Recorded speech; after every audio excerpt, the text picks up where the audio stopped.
Namaste, viewers, and welcome to Contemporary Masters with Sri Rakesh Kaul.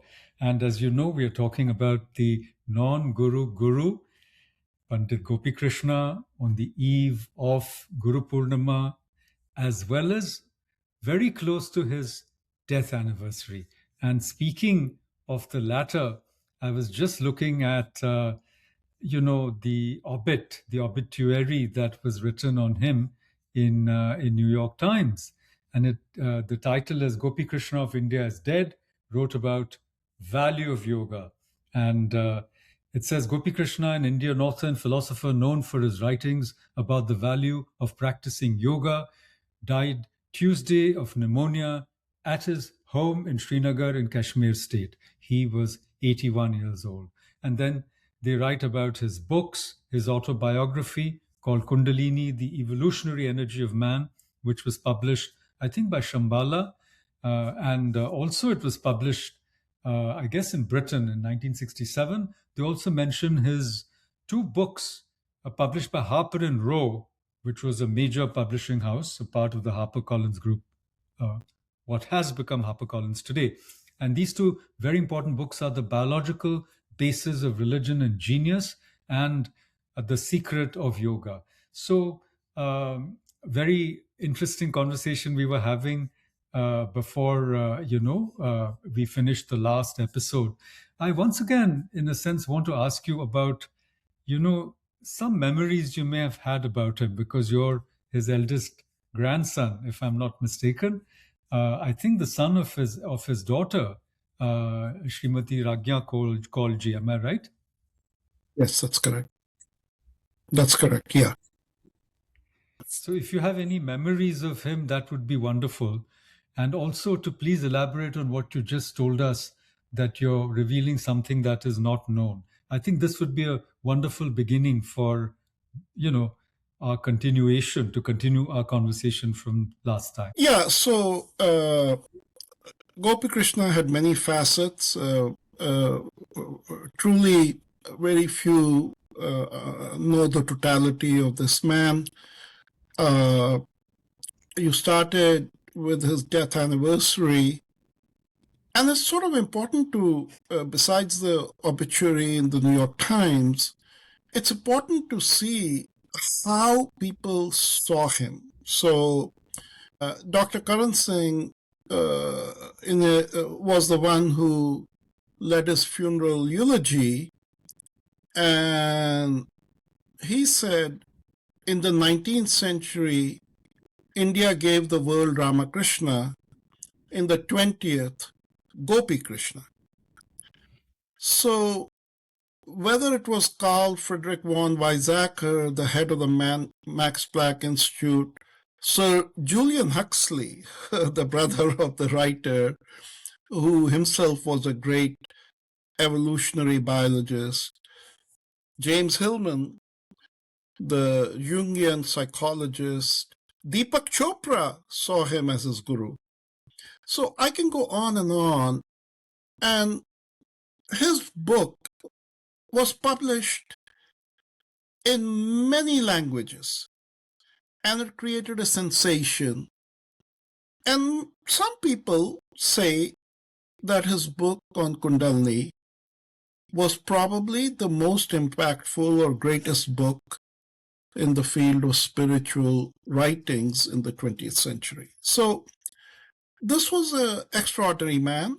And now the question becomes, what was he like to his grandson?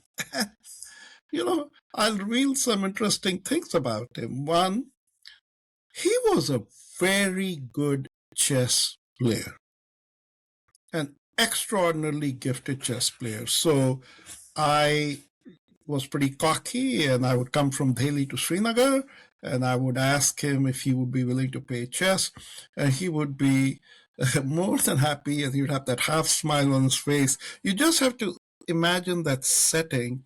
This young boy, really proud, he's from Delhi Public School, coming to Srinagar. There's a chessboard, and this incredible human being is sitting there patiently, and we are playing chess. And I never won against him. Never won against him. He was a very good chess player. And the simplicity, I, you know, it's so hard, it brings tears in my eyes. This man, when you would see him, I have not seen any human being in my life that had the radiance, the presence, and the charisma that he had. As you can see from his photograph on his book cover, he was tall, he was well built, he was fair, he has cheeks cheeks that glowed. And in fact, there is somebody once wrote about him and said that if he was meditating on Habakadal Bridge, which is a famous bridge in Srinagar, the light emanating from him would light up the bridge. He had that kind of a glow. And Makaranji, this man, wearing his simple, achkan and white churidar pajama, would just get on his bicycle and he would bike. He would humbly bike to the Samaj Sudarth Samiti, where he had started this non-profit organization. This non-profit organization had two missions. One was widow remarriage. Can you believe, in this incredibly orthodox Kashmiri Pandit community, he took on two tasks: widow remarriage and marriage without dowry. And he was successful. He married over 200 Kashmiri Pandit widows. My mother was the first one to marry without a dowry. My mother married in a simple white cotton sari, and she got 4 more cotton saris as her dowry. Now you have to understand, my great-grandfather, who was the second richest man in Baramulla, cried in front of his son-in-law. And he said, this is the oldest granddaughter in the family. We have bought this sari for her decades ago. We have waited for this moment. And I'm telling you stories because this is what I was growing up with this man. And you want to marry her in a cotton sari? He didn't relent. The same grandfather, by the way, who was in that same time period, the raiders in Baramulla wanted to find the richest Kashmiri Pandits. He was pointed out by his neighbor. They shot him dead. They tied his dead body to a horse and they dragged his dead body across the town to terrorize all the Pandits. But it's equally true that another Kashmiri Muslim retrieved his body, and then, to the best possible recollection that he had of Pandit death ceremonies, got his body cremated. Those were tough times. This is your paternal grandfather who went through this terrible tragedy. Maternal great-grandfather. Maternal grandfather, the number 2 richest man of Baramulla. The number 1 richest man was Raja Kaul, whose son is Justice Sanjay Kishan Kaul. So that's that lineage. But this is a man who was passionate about society. And Sudarth Samiti also, he was passionate about the art. So don't think of him as a yogi. Think of him as a human being. And the second thing he started was drama and arts in the land of Natya Shastra. And you won't believe it. 1952, he was responsible for bringing Prithviraj Kapoor to Srinagar for the first time to inaugurate the first drama of Sudarth Samaj Samiti. And in 2014, when Rishi Kapoor talked about his attachment to Kashmir during the time the floods came and there was a fundraiser and all the Bollywood stars came and Rishi Kapoor was talking about his family attachment, he pointed to Prithviraj Kapoor, his ancestors' visit to Kashmir in 1952 when the relationship began, a relationship that was created by my grandfather, Pandit Gopikrishna. But if you think that that's a big story, I have an even bigger story to tell you. and that is my uncle, Pandit Sudarshan Kaul, who was very close with Pandit Gopikrishna. The two of them were just right, amazing. They managed to convince a very shy young girl to come and give a small inspirational speech at the Samaj Sudhar Samiti. And she came and she gave her first speech, public speech in her life. And this young girl's name This is was Indira Indira Gandhi. Gandhi. That's right. That's right. And she knew about him. She respected him because Karan Singh didn't just admire Pandit Gopikrishna. Karan Singh went all the way to the World Health Organization and said, let us start an initiative to study the Kundalini Yoga. Now, great credit should be given to all those who worked to have yoga accepted at the United Nations and to have United Nations declare Yoga Day. Yes. But for the record, Makaranji, it is Pandit Gopikrishna who addressed the United Nations first. Oh. First, twice.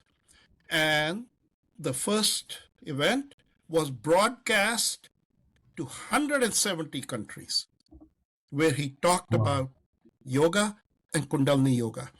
And it was Karan Singh, to give him credit, who went to All India Medical Institute of Sciences and said, let's put an initiative. And then this initiative was sent to Indira Gandhi. Now, you know what happened there. But anyway, I just want to set the stage to show how high this man had gone, where he had carried our Indian culture, our Indian civilization. And these are the stories that I grew up with in my childhood. I've heard him sing Panchastavi. And when he would sing Panchastavi at Kheer Bhavani, 30,000 of us Kashmiri Pandits would gather to celebrate Jesh Ashtami. And at night, when everybody would have a diya, we would cry. He would invoke the goddess. This was such a man. He had the goddess in him. And when they would sing the Panchastavi in Jesh Ashtami in Kheer Bhavani, or when I heard him singing it in the house, he had only one guru. He had no guru because he suffered, and his sufferings were intense. His sufferings were intense. My grandmother's death anniversary was yesterday, and I posted a little episode about her. On her marriage night, she finds her husband, Pandit Gopikrishna, waking up at 3 a.m. And he leaves her with no explanation. Because at 3 a.m. he would go to the temple to meditate. He would take a bath and he would meditate every day in the temple. Now you have to understand this woman. She was marrying this guy. This was her first night. She had no answers, but her culture had trained her. So when he returned, she had a warm kangri waiting for him. Warm yourself up. She had kava waiting for him. And so this man, in his all his life, he always said that the two women who were his protectors were his mother and his wife.